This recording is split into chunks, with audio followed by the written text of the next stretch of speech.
Good evening, fellow citizens of North Yarmouth. Those of you who don't know me, I'm Mark Verrill. I guess I'm probably suspect number one reason why we're here this evening.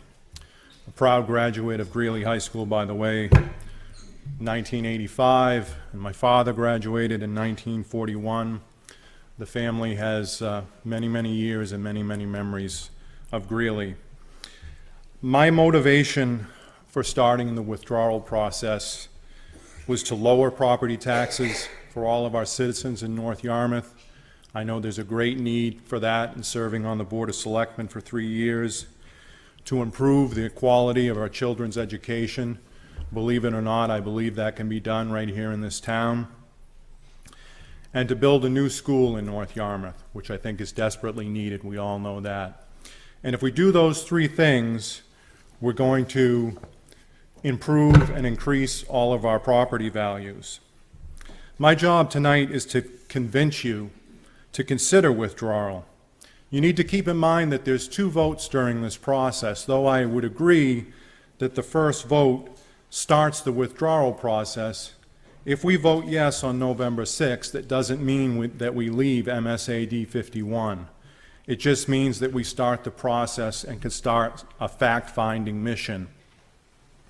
It allows us to put together a withdrawal committee to look into all the details and put together a complete and comprehensive plan.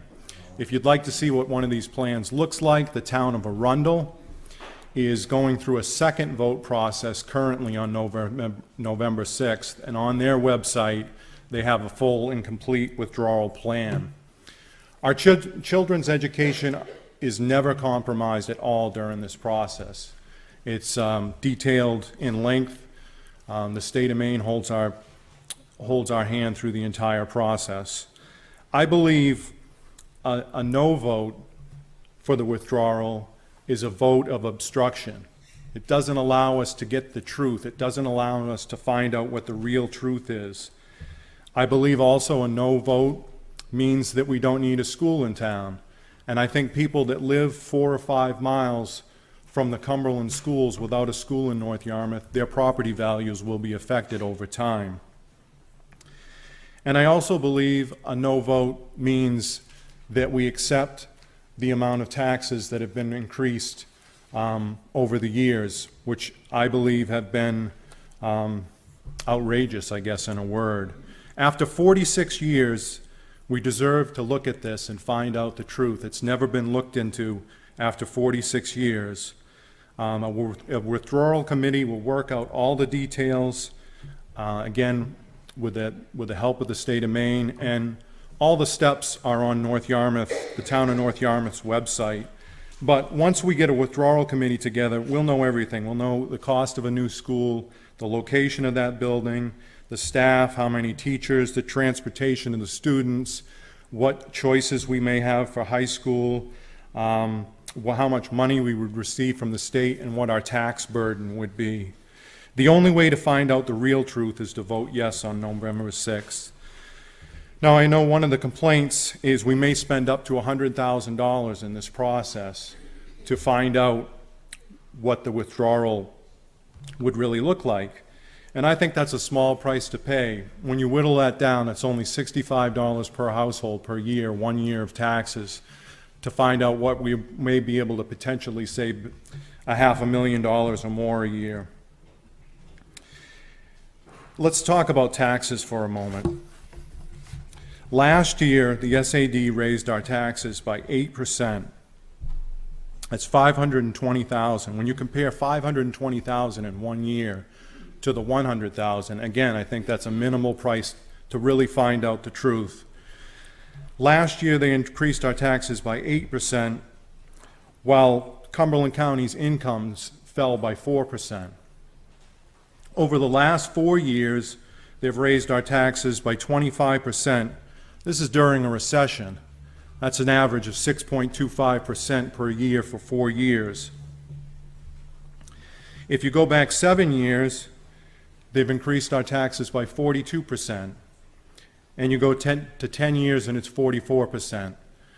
Again, I believe we can do better on our own and I'd like to explore full and complete withdrawal. Last 4 years, North Yarmouth's taxes have gone up 8 to 9% more than the town of Cumberland's, who we're locked in the SAD with. And remember, North Yarmouth's incomes are 37% less than the town of Cumberland, or to the tune of $23,000 per average household. And part of this reason is Cumberland has TIF zones. Currently, they have $50 million worth of valuation in TIF zones, and that cost the town of North Yarmouth $173,000 last year. And there's more coming. These TIF zones last 20 to 30 years. Currently, they have 2 18-house developments in TIF zones and 6 apartment buildings for the approximated value of $9.5 million. And these are 30-year TIFs. So this is going to continue to punish the poorer community for 30 years' time. I'll talk briefly about the complaints that I've heard most often about SAD 51. And the first one I join in, myself and my wife. I think SAD 51 limits a child's potential in the elementary school level if you have a high achieving student. Like I said, I saw this and experienced this at my own house, and many people who signed the petition said the same thing. I think SAD 51 is great for students that fit within a large rectangle, and I think they're great at lifting underachieving students up to a certain level. But it's been my experience, and many others, that if you have a high-performing student at the younger ages, they're just not worked enough, or challenged enough, I guess I should say. A second complaint that I hear quite often, I heard it just last week, is there's too many students in SAD 51. It's gotten too big. A coach said that to my wife just last week when she was picking my son up for football. I know there's people moving in town. Their children aren't big enough to go to school yet, or aren't old enough, I should say, to go to school yet, and they're moving to Yarmouth because it's smaller and not as many children. I know there's great smaller educational systems in the town of Hope and the town of Solon. They just got awarded Blue Ribbon Achievement Awards, which is national recognition for high-performing schools, and those are smaller communities. Those would be 2 of the places that I'd look to first if this passes into November. I mean, this is education, and people share information with that. One of my pet peeves, and I've heard this from other people, I think the SAD's failing in physical education. I'd love to add that debate here for an hour if I could, but I'll just stay on topic. I've heard from many teachers that the lack of physical education leads to many behavioral issues. And I also heard from some phys ed teachers in the district that agree with me that there isn't as much phys ed now as there was when I went to school and when we went to school, I'll say. And that's not right. Obesity is America's largest problem, pardon the pun. And more active kids are smarter kids. Increases oxygen flow through the brain, and it just makes them smarter. I could give you a long-winded explanation on that, but I won't because I know the clock's ticking. One of the things that I'd like to be able to offer here is high school choice. I think it's important for, once you get students to a certain level, some kids work better in different situations, and there might be a language provided by Yarmouth that Greeley doesn't provide. I don't ever see us separating from Greeley. I think Greeley High School would always be an option, but I think it would be better, to have high school choice. I think that's an improvement, and I think it's something we could do. I'd like to have a new school here in town, either a K through 8 school or maybe even a K through 5 school. I've got plans for both. I envision a state-of-the-art 21st century school that's solar powered with geothermal technology, a ton of natural light, a school that you don't only learn in, but a school that you can learn from, and help, again, increase all of our property values.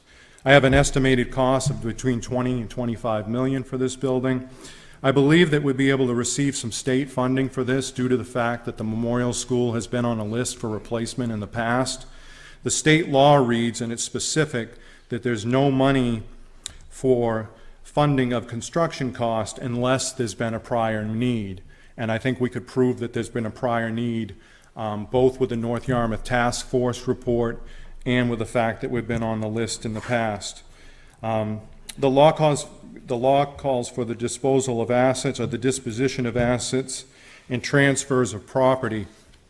I'll go through this real quick. You can ask me about it later if you want to know where I came up with the numbers.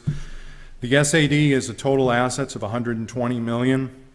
North Yarmouth owns 29.4% of those assets, and that comes to $35,280,000. Our outstanding debt, I'm talking just about North Yarmouth's debt, is $10,426,000. So that leaves a total of $24,854,000. The North Yarmouth Memorial School is valued at $9 million. I'd love to have an assessor look at that because I believe we could do better than that, but I'll use those numbers. That brings North Yarmouth down to $15,854,000 that we'd be due if we broke up the SAD. Another statistic, in 2011, 135 children left the SAD for other forms of education. That's 6.4%. I say to you people, why would people leave the SAD if, it was perfect? It's not perfect. I think it's a sinking ship. I think you only need to look at the battle on the school board currently. They're getting ready to close their second school. They're going to jam 4 through 8 grades in the middle school, and I think that's a colossal mistake. If I had younger children in the district, I'd be screaming bloody murder for what they're about to do, putting all those children in that one building. I've already stated that it's too busy to begin with. It's going to get even worse if they do that.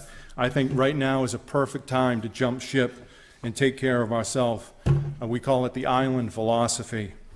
If I was to have one wish for tonight, that would be if we could all come together as one for the common good of all citizens of the town of North Yarmouth. The 30% of us with children owe something to the 70% who just pay taxes, to see if we can continue to educate our students in a high-performing way at a lower cost to all taxpayers. We owe it to the next generation of North Yarmouth citizens. Remember, this isn't the final vote. There's 2 votes. So if we vote yes this November, it allows us to look at this. I think after 46 years, this deserves a second look. We can do better, North Yarmouth. We can always improve. Thank you for your time this evening, and God bless you all.